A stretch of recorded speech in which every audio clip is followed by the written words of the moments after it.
Olá, paz e bem, seja bem-vinda, bem-vindo ao nosso blog O Espírito de São Francisco de Assis nas Fontes Franciscanas.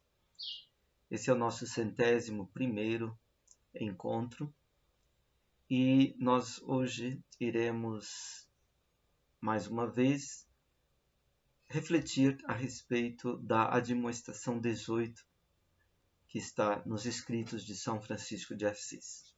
O título da nossa reflexão será Na pobreza do amor-caridade, com sofrer os males do próximo e devolver os bens ao Senhor. Na admoestação 18 nós lemos: Bem-aventurado o homem que suporta o próximo segundo sua fragilidade, naquilo que quereria ser suportado por ele, se estivesse em idêntica situação. Bem-aventurado o servo que devolve todos os bens ao Senhor Deus, porque quem retiver algo para si, esconde em si a riqueza do Senhor seu Deus, e o que julgava ter ser-lhe-á tomado. Na admoestação 17, a anterior, nós refletimos a respeito da humildade como traço essencial do amor-caridade. A caridade não se ensoberbece, ela é humilde. Nesta admoestação, a 18, nós meditamos a respeito do amor humilde, que se apresenta sob a forma da virtude da compaixão. Entretanto, é preciso tentar compreender bem o que é e como é, na experiência do seguimento de Jesus Cristo, compaixão. Ela é, como a humildade, uma virtude, isto é, um vigor de ser, uma potência, ou seja, uma possibilidade possibilitadora, uma capacidade de ser. Ela é plenitude de vigor de vida, de força vital. Entretanto, muitas vezes, nosso modo de pensar e de vivenciar o amor, como também o amor no modo da compaixão, não se concretiza como um tal poder ser, como um tal vigor pleno de vida. Neste caso, no que nós chamamos de amor e de compaixão, não traz o caráter de plenitude de doação e de experiência criadora. É digno de atenção o discurso que o filósofo Nietzsche traz à fala no seu livro intitulado Assim Falava Zaratustra. No capítulo que trata do amor ao próximo, ele denuncia no amor ao próximo usual não uma virtude, e sim um vício, isto é, não uma potencialização da vida, mas sim um seu enfraquecimento. Ali, Zaratustra diz: O vosso amor do próximo é o vosso ruim amor por vós mesmos. Vós fugis rumo ao próximo, fugindo de vós mesmos, e disso quererias fazer uma virtude. Com outras palavras, aqui a busca do próximo, que tem o nome de amor ao próximo, é no fundo a camuflada busca de si mesmo. Só que esta busca de si mesmo não se realiza num autêntico amor próprio, e sim num amor de si que quer usar do próximo para preencher o próprio vazio interior. Comentando este capítulo a respeito desta crítica de Nietzsche ao amor ao próximo, Frei Hermógenes Harada diz, abre aspas, é a busca do prolongamento de si mesmo, busca que parte de e tende a preencher a lacuna de privação que se abre em meu interior. Por falta de consistência interior, por me faltar a plenitude dadivosa do meu eu mesmo, do meu self, busco o meu eu no tu, transformando o tu em função de mim, em prolongamento de mim mesmo. Fecha aspas. Esse egoísmo camuflado que se dissimula como amor ao próximo é imediatista. Face a este imediatismo é que Zaratustra diz, abre aspas, talvez eu vos aconselhe o amor ao próximo? Prefiro aconselhar-vos a fuga do próximo e o amor pelo distante. Fecha aspas. Podemos dizer, o autêntico amor ao próximo não pode se realizar no imediatismo. Ele requer paciência, perseverança e, assim, tempo. Frei Harada diz, abre aspas, essa autoidentidade, o eu mesmo, que é a madureza humana e liberdade, é algo que deve ser conquistado com tenacidade e luta paciente. É um longínquo, um remoto, uma esperança. Fecha aspas. Um pretenso amor que busca o outro para preencher o vazio da própria solidão, nada tem do transbordamento dadivoso do coração exuberante de amor. Assim, na obra Assim Falava Zaratustra, há um capítulo que fala contra os compassivos. A crítica que ali é feita à compaixão dá a pensar. Qual o pivô desta crítica? No que comumente nós chamamos de compaixão, falta o pudor, o recato da vida. Nossa compaixão usual é despudorada, desavergonhada. Ela devassa o mistério da vida para dominá-lo. E essa dominação despudorada aborda e ataca o mistério da vida naquilo que ela tem de mais recatado, no sofrimento, na dor. Neste caso, aquele que se toma a si mesmo como compassivo não tem a vergonha de se apresentar como tal, como benfeitor dos seres humanos, como misericordioso. Ele tem prazer em aparecer como compassivo. Daí a fala de Zaratustra. Abre aspas. De verdade não os suporto, os misericordiosos, que são felizes na compaixão deles. Falta-lhes demais a vergonha. Se não posso não ser compassivo, não quero, entretanto, que me chamem assim. E mesmo quando eu sou, prefiro ser de longe. Fecha aspas.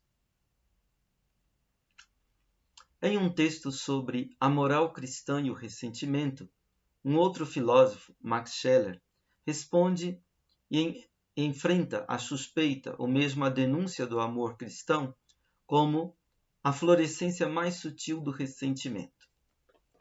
A palavra ressentimento é um termo técnico, uma categoria no pensamento de Nietzsche. A palavra usual, ressentimento, aponta para um ressentir, isto é, para um sentir de novo, para um revivenciar de uma emoção. Depois, diz que este sentimento é reativo e negativo, não um sentimento ativo, produtivo, criativo e positivo. O ressentimento traz algo de hostilidade, tem algo de um ódio e de uma zanga retida, reprimida. Na obra A Genealogia da Moral, Nietzsche acusa o amor cristão de ter nascido do tronco do ressentimento, isto é, do espírito de vingança e do ódio do povo de Israel.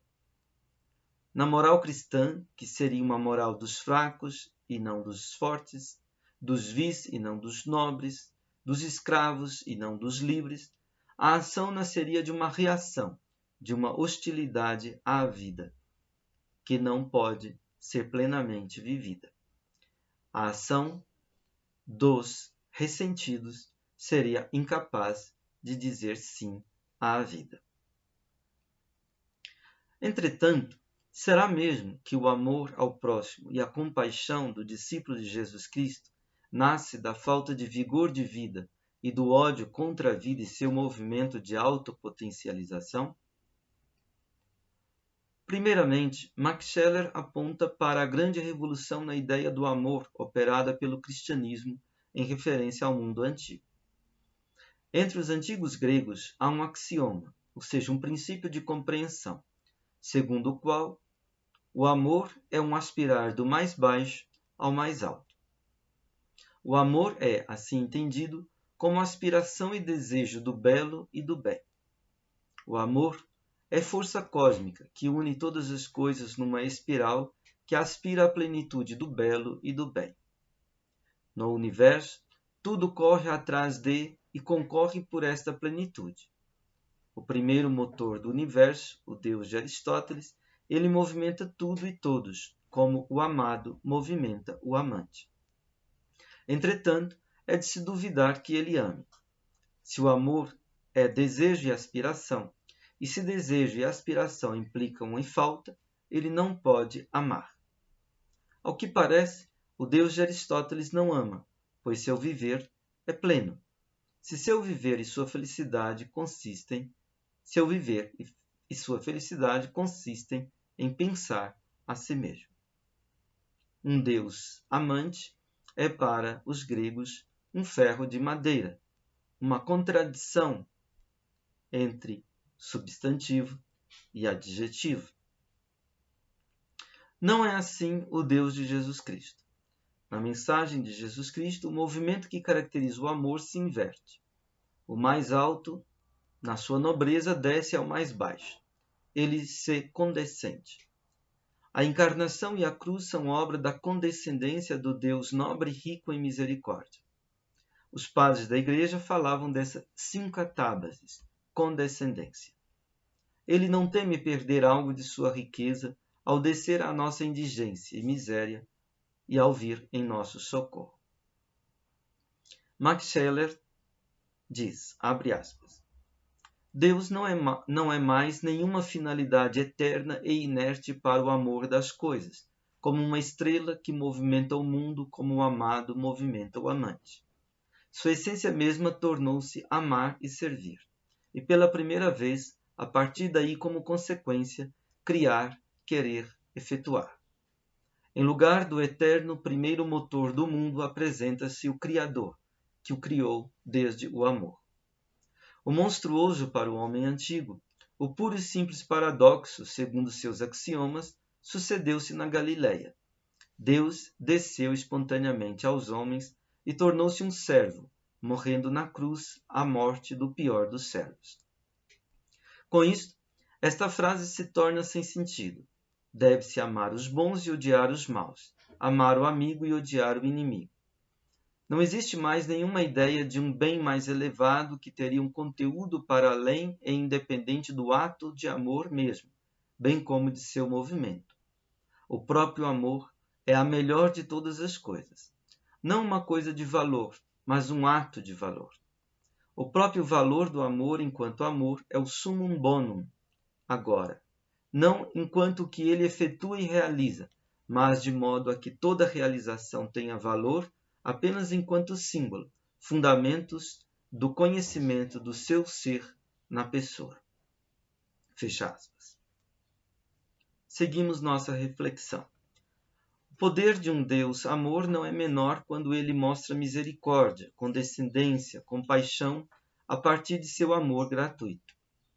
Este amor não nasce da carência, da privação, mas nasce da sua superabundância, da superfluência de seu vigor de ser, de sua nobreza. É uma virtude dadivosa. O amor agora é um movimento de quem se curva e auxilia. O curvar-se diante dos pequenos e fracos é um superfluir espontâneo das forças, acompanhado de ventura e paz interna, diz Max Scheler. O próprio sacrifício da vida não nasce do ódio à vida, mas nasce de uma superabundância da própria vida que se oferece. Abre aspas, continuo citando Max Scheler, abre aspas. Amor e sacrifícios desse tipo, diante dos fracos, doentes, pequenos, etc., nascem então do abrigo interno e de uma plenitude vital própria. E quanto mais profundo e central, fora daquela segurança vital, for ainda aquela outra segurança e ventura, aquele saber-se abrigado nos territórios do último ser mesmo, que Jesus chama de reino de Deus, tanto mais o homem pode, por direito, ser quase que por brincadeira, indiferente ao seu destino nas zonas periféricas de sua existência. No que diz respeito à felicidade e à tristeza, ao agradável e desagradável, ao prazer e à dor. Fecha aspas. Essa citação da obra de Max Scheler, A Reviravolta dos Valores, editado pela editora Vozes em 1994, páginas 97 e 98. Não é por valorar negativamente a vida que este amor leva a se dispor ao sacrifício na doação aos mais fracos e aos últimos, mas é por uma riqueza de vigor de vida.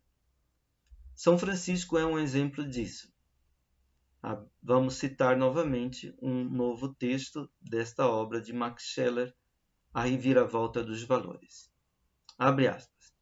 Mas, se crescer junto a esse tipo de ímpeto para o amor e sacrifícios, por meio do vislumbrar dos pequenos, pobres, oprimidos, uma oportunidade de atuação e um objetivo determinado, ajudar, por exemplo, Assim, o respectivo objeto que entrega este motivo não é para o que auxilia uma oportunidade apreendida com satisfação.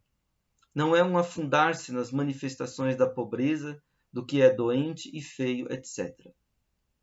O que se sacrifica e auxilia não o faz por causa de, mas apesar destes momentos valorativos negativos. Ele ajuda para com isso desdobrar e trazer à tona o que a vida ainda acolhe de valores positivos. Não se dirige a amor e vontade de sacrifício, porque a vida é doente, pobre, pequena e feia, com o intuito de manter-se passivamente nessas manifestações, mas porque os valores positivos da vida mesmo já, e primeiramente, naturalmente, de modo reto, os valores espiritualmente pessoais dessa individualidade não são de modo algum independentes dessas propriedades, se encontrando ainda em uma profundidade maior do que elas. A plenitude própria da vida tem a possibilidade e deve, por isso, superar a reação de angústia e fuga frente a essas manifestações, desenvolvendo o amor em atos solícitos positivo no pobre e doente. Não são a doença e a pobreza que são amadas nos pobres e nos doentes, mas o que está por detrás disso, e só por isso lhe é dado auxílio. Se São Francisco beija chagas abertas e não matava nem mesmo os percevejos que o mordiam, entregando a estes o seu corpo como uma casa hospitaleira, estas ações, vistas de fora, poderiam parecer consequências de uma perversão dos instintos, bem como do sentimento valorativo. Contudo, estas ações não são verdadeiramente. Não é falta de nojo ou prazer no pus, mas a superação do nojo através de um sentimento profundo de força e vida que se exterioriza deste modo. Esta é uma disposição interna completamente diversa, por exemplo, da atitude do realismo moderno, que, inspirado na arte e na poesia, descobre a miséria social, a pintura das pessoas pequenas, o revolver do doente, uma manifestação nascida de ponta a ponta a partir do ressentimento. Estas pessoas viam em todo vivente um percevejo, enquanto Francisco vê mesmo no percevejo o sagrado, a vida. Fecha aspas.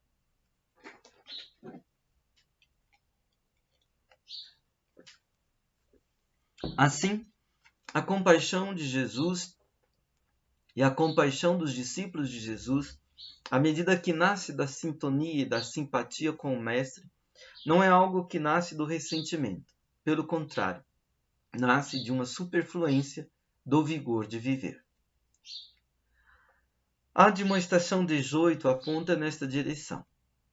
Primeiramente, São Francisco diz: bem-aventurado o homem que suporta o próximo segundo sua fragilidade, naquilo que quereria ser suportado por ele, se estivesse em idêntica situação. De novo, o dito do pobrezinho de Assis começa com a expressão bem-aventurado.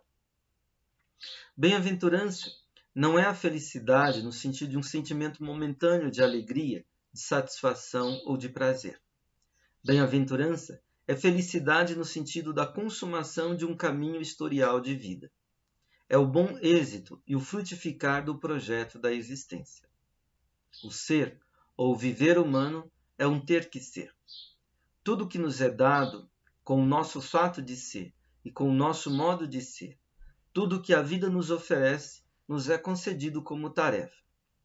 Existir é, para o ser humano, estar exposto ao desafio, ser bem-aventurado ou mal-aventurado. Levar bem a termo a tarefa da própria existência ou fracassar. O homem é aquele ente cujo ser está entregue à sua responsabilidade. Por isso, sua destinação é uma questão de exercício de uma constante libertação para a liberdade da verdade e para a verdade da liberdade. Compassivo é, dirá São Francisco, alguém que consuma de modo feliz o seu próprio ser, o próprio projeto de sua existência. Alguém que responde bem à tarefa de se tornar o ser humano que ele é. Toda a vida humana está sob a determinação de um chamado para ser, isto é, de uma vocação e uma convocação para o bem viver, no exercício da responsabilidade, de uma liberdade não só negativa, liberdade de, mas sobretudo de uma liberdade positiva, liberdade para. Um dos grandes desafios do viver humano é a convivência. A vida humana é sempre o exercício de conviver, de ser com os outros numa pluralidade. O outro, aquele que o Evangelho nos ensina a tomar como o próximo, quem quer que seja, familiar ou estranho, é para nós sempre um tu que nos interpela. De certa maneira, ele é sempre para nós uma incumbência. Na perspectiva do seguimento de Jesus Cristo, o outro, o próximo, se torna nosso irmão. Cristo media toda a nossa relação com o outro, que se torna então nosso próximo e nosso irmão. Nesta ótica, o outro aparece como e é um dom de Deus. Trata-se do outro real, não do outro ideal. O modo de amar é aqui humilde, isto é, realista, pé no chão. Não se trata do outro dos nossos sonhos, como desejamos que ele fosse, mas do outro como ele é, com sua fragilidade, com sua miséria, com seu pecado. Este outro assim dado a mim na convivência é um dom e uma tarefa que me incumbe, uma interpelação e uma convocação à responsabilização no amor. Esse outro não é aquele que vai satisfazer o meu desejo de uma comunhão que preencha meu vazio. Nessa comunhão, o forte não sujeita o fraco com seu poder e influência, demandando dele a submissão pura e simples, com o autoritarismo explícito, ou então a submissão sutil, com o autoritarismo dissimulado, por meio da admiração e da veneração.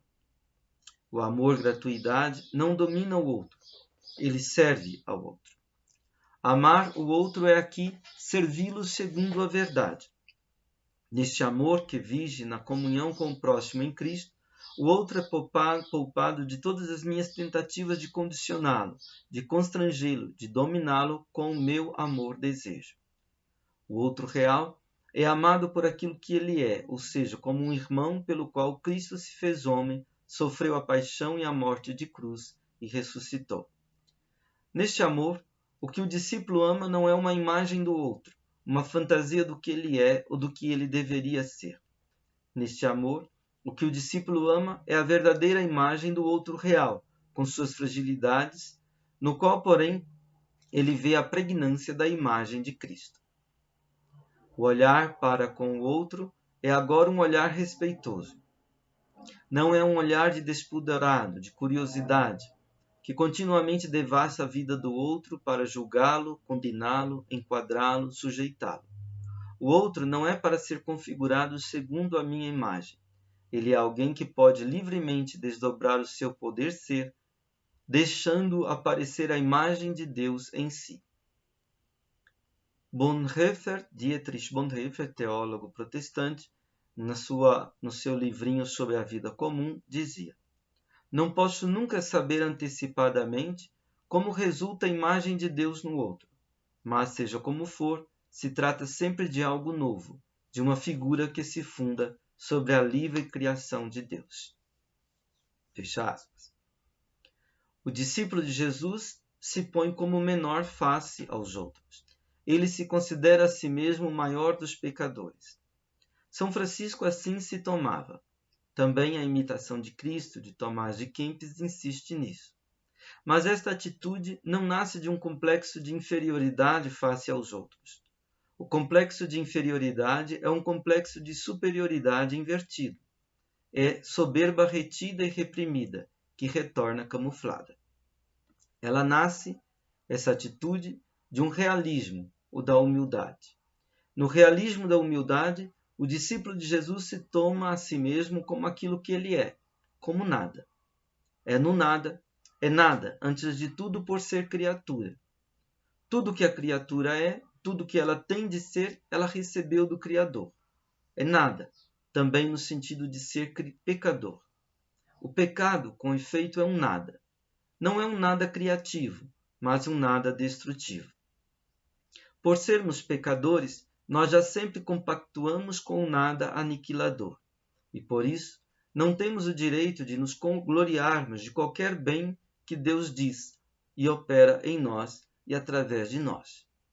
O que nos é próprio é o nada do pecado. Enquanto somos, e na medida em que somos pecadores, somos nada. São Paulo mesmo se teve a si mesmo como o maior dos pecadores. Lemos na primeira carta a Timóteo, capítulo 1, versículo 15.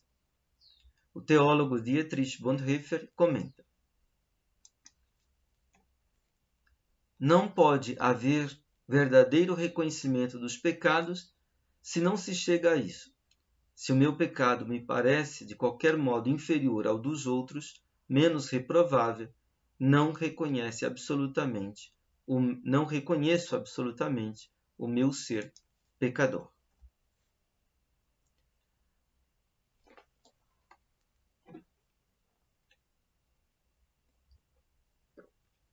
O serviço ao outro consiste em ser sustentação para o outro. São Francisco fala, nesta admoestação 18, de o homem ser capaz de sustentar o próximo segundo as fragilidades nele, tal como ele mesmo quereria ser sustentado por ele se estivesse em um caso semelhante. São Paulo escrevia aos Gálatas, abre aspas, carregai o peso uns dos outros e assim cumprireis perfeitamente a lei de Cristo. Fecha aspas, Gálatas 6, versículo 2. A propósito disso, o teólogo Dietrich Bonhoeffer diz, abre aspas, carregai o peso uns dos outros e assim cumprireis a lei de Cristo. Portanto, a lei de Cristo é carregar pesos. Carregar é sofrer. O irmão é um fardo para o cristão, justamente para o cristão. Para o pagão, o outro nem chega a se tornar um fardo. Ele evita qualquer encargo por causa dele. Porém, o cristão tem que carregar o fardo do irmão. Tem que suportar o irmão. O outro só será irmão quando se tornar um fardo, e só então deixará de ser objeto dominado. Tão pesado foi o fardo da humanidade ao próprio Deus, que sob seu peso acabou na cruz. No corpo de Jesus Cristo, Deus de fato foi afligido pela humanidade. Carregou-a, porém, como a mãe leva uma criança, como o pastor põe no ombro a ovelha perdida. Deus aceitou os seres humanos e eles o esmagaram. Deus, porém, ficou com eles, e eles com Deus. Suportando as pessoas, Deus manteve comunhão com elas. Essa é a lei de Cristo cumprida na cruz. Os cristãos tomam parte nessa lei. Devem suportar e carregar o irmão, e o que é mais importante, agora podem suportá-lo sob a lei de Cristo cumprida. Chama a atenção a frequência com que a Bíblia fala de carregar. Com este vocábulo, consegue expressar toda a obra de Jesus Cristo. E, no entanto, eram as nossas enfermidades que ele levava sobre si, as nossas dores que ele carregava. Mas nós o tínhamos como vítima de castigo, ferido por Deus e humilhado. Isaías, capítulo 53, versículo 4. Por isso também pode afirmar que toda a vida do cristão consiste em carregar a cruz. É a comunhão do corpo de Cristo que aqui se torna real. É a comunhão da cruz, em que um tem que experimentar o fardo do outro. Se não o experimentasse, não seria uma comunhão cristã. Se rejeitasse carregá-lo, negaria a lei de Cristo. Fecha aspas. Também esta citação do livro A Vida em Comunhão, publicada pela editora de São Leopoldo, editora Sinodal, 1997, página 78. Amar é dar ao outro o que não temos. Isto significa dar ao outro o poder ser outro, em sua liberdade. Por isso, carregar o fardo do outro é deixar ser a liberdade do outro. Bonhoeffer, a propósito, diz, abre aspas, Liberdade alheia inclui tudo o que entendemos sobre natureza, individualidade, predisposição, inclusive as fraquezas e as esquisitices que tanto exigem nossa paciência. Tudo que provoca o grande número de atritos, diferenças e conflitos entre mim e o irmão. Levar o fardo do outro significa que suportar a realidade do outro em sua condição de criatura, aceitá-la e, sofrendo-a, chegar ao ponto de alegrar-se com ela. Abre aspas. Fecha aspas. O mesmo livro, A Vida Comum, página 79. Nesta comunhão de vida no amor-gratuidade, o relacionamento entre fortes e fracos na fé não é de dominação por parte dos fortes, nem de ressentimento por parte dos fracos. O que se impõe é a mútua paciência. Cito novamente Bonhoeffer no livro A Vida em Comunhão, página 79. Abre aspas. Especialmente difícil é quando fortes e fracos na fé estão unidos na mesma comunidade. O fraco não julgue o forte não despreze o fraco que se guarde da arrogância, o forte que se cuide da indiferença. Nenhum deles busque o seu próprio direito. Se cair o forte, previna o fraco seu coração contra a satisfação maldosa. Se cair o fraco, ajude-lhe o forte a erguer-se. Um precisa da mesma paciência que o outro. Porque se caem, um levanta o outro. Mas o que será de alguém que cai sem ter um companheiro para levantá-lo? Esta última frase, tirada do livro do Eclesiastes, capítulo 4, versículo 10. Até aqui a citação de Bonhoeffer. Seguimos nossa reflexão.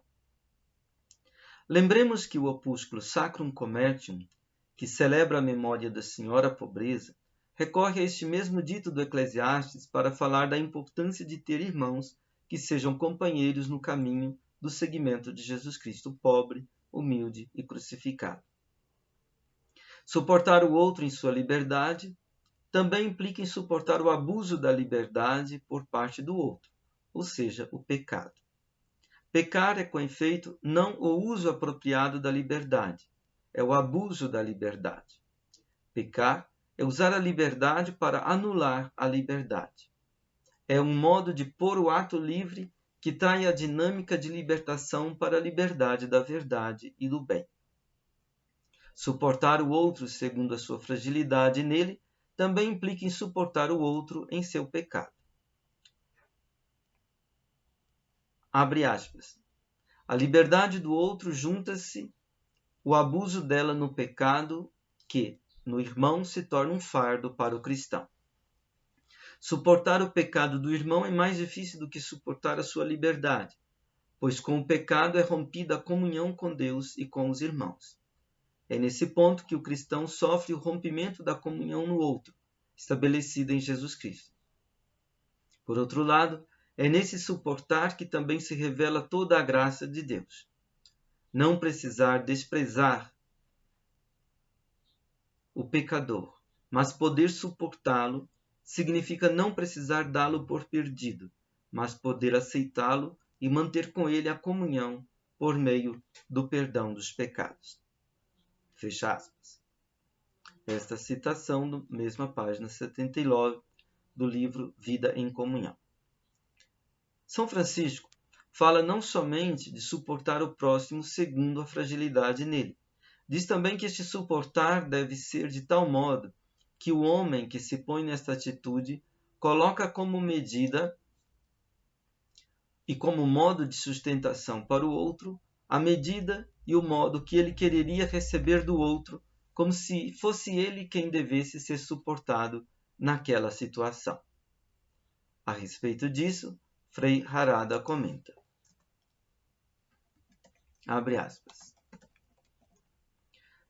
São Francisco está comentando a frase de Jesus: tudo aquilo que quereis que os homens vos façam, fazei-o também vós a eles. Isso é Mateus, capítulo 7, versículo 12. O que tem de interessante essa frase? São Francisco, sempre que faz referência ao outro, diverge de nós. Dá a impressão que para ele o outro é sempre prolongamento nosso, como se fosse irmão siamês.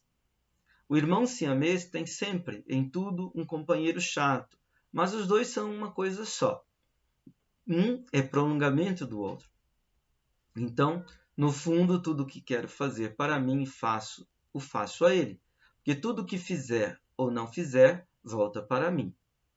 Tento evitar o mal, porque o mal que se lhe fizer volta sobre mim, e busco lhe fazer o bem, porque todo o bem que se lhe fizer volta sobre mim. Tomar essa atitude para o outro, e se todos a tomassem, com o tempo teríamos uma sociedade bem-aventurada. Fecha aspas. A espiritualidade de São Francisco é assim uma concepção da convivência humana em que o outro se torna nosso próximo, e o nosso próximo se torna nosso irmão, e o nosso irmão se torna um conosco em Cristo, de tal modo que ele aparece como a mesma coisa que nós. A sustentação do outro aqui, a paciência dos pacíficos, de que nos lembrava outra demonstração de São Francisco, é imbuída de uma concepção positiva e alegre das negatividades, privações e carências da finitude humana. Trata-se de uma concepção antropológica necessária e salutar para a nossa época. Por isso, Frei Harada comenta, abre aspas, queixar-se do desgaste do nosso relacionamento com os outros é natural. Mas ficar sem ânimo por causa deste desgaste depende do fato que entendemos o ser humano de forma errada. Na espiritualidade franciscana, as finitudes são realidades importantes, das quais livremente podemos tirar crescimento na autonomia, na responsabilização do nosso nos perfazer. A realização, o realizado como fruto de um perfazer-se, o medieval chama de beato, bem-aventurado. Em nossa época, precisamos deste tipo de antropologia, onde a necessidade é provocação para a liberdade. Fecha aspas. Esta concepção positiva e criativa a respeito do ser humano, da convivência humana e das fragilidades humanas, com todas as suas negatividades, leva a consofrer os males dos outros, tornados nossos irmãos em Cristo, com toda a cordialidade que a boa vontade, que é como uma centelha divina em nós, nos concede.